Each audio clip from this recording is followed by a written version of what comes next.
साथ ही साथ हमें आशा था कि इस बार के महामहिम के अभिभाषण में झारखंड का सबसे महत्वपूर्ण और ज्वलंत मुद्दा 1932 के खतियान के आधार पर स्थानीय नीति, इस पर चर्चा होगी।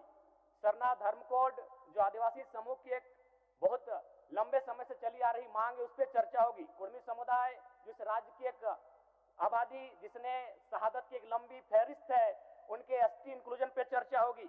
इस राज्य का एक सबसे बड़ा समूह ओबीसी वर्ग, उनके आरक्षण में बढ़ोतरी की। आपका समय समाप्त हो गया। सेकंड दे दीजिए, हम कंक्लूड कर देते हैं। उस पर चर्चा होगी, लेकिन बड़ा दुर्भाग्य की बात है कि महामहिम के अभिभाषण में, जो वास्तव में सरकार का भाषण ही होता है, इन महत्वपूर्ण विषयों पर चर्चा नहीं हो पाई।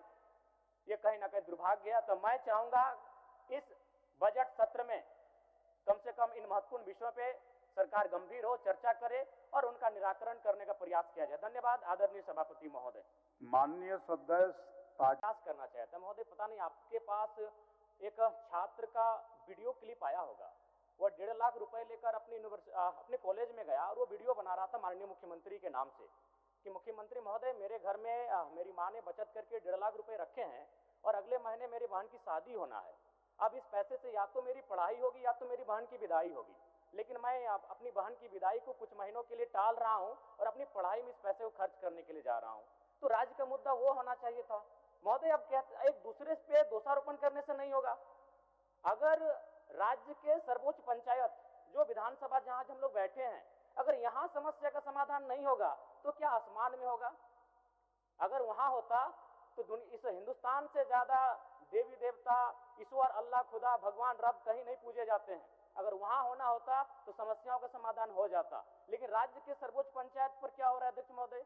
इसलिए मैं आपके माध्यम से पुनः कहूंगा, अगर असहमति है तो उस असहमति का समाधान कैसे हो। आज आपको जानकारी होना चाहिए, हजारीबाग, बोकारो, धनबाद में जो छात्र पढ़ाई कर रहे थे, जो हॉस्टल लॉज में रहते थे, वो गांव वापस आने लगे हैं। उनके माता पिता पर आर्थिक दबाव बढ़ने लगा है। वो अपना पुराने जेवरात गिरवी रखने लगे हैं, अपने खेतों को बंधक बनाने लगे हैं, अपने घर की मवेशियों को बेचने लगे हैं। ये शर्मसार करने वाली स्थिति है अध्यक्ष महोदय। अध्यक्ष महोदय, आगे मैं बात करना चाहूंगा। मुझे उम्मीद थी कि राज्यपाल के अभिभाषण में झारखंड आंदोलनकारियों के पेंशन पर चर्चा होगी, क्योंकि आप संथाल परगना से आते हैं, मैं कोयलांचल से आता हूं, और इस दोनों सरजमी ने आंदोलन को एक आधार दिया है। लेकिन आज आंदोलनकारियों की बात कोई करना नहीं चाहता है। आज इस राज्य में मुझे लगता है 1/3 आंदोलनकारी तो स्वर्गवासी हो चुके हैं, और जो बच्चे हैं उनमें से आधे बीमार हैं, किन्हीं को टीबी है, किन्हीं को हैजा है। आज उनके बच्चे उनसे आंख में आंख डालकर कह रहे हैं कि आपने क्यों झारखंड राज्य लिया, किसके लिए झारखंड राज्य लिया? आपने एक तो हमें ठीक से पढ़ाया नहीं, हमारे रोजगार के बारे में सोचा नहीं, आपने किसके लिए राज्य लिया? क्या 81 विधायक बनाने के लिए आपने राज्य लिया? अगर हमारे लिए लिया तो फिर हम कहां हैं? तो मैं सबसे पहले सरकार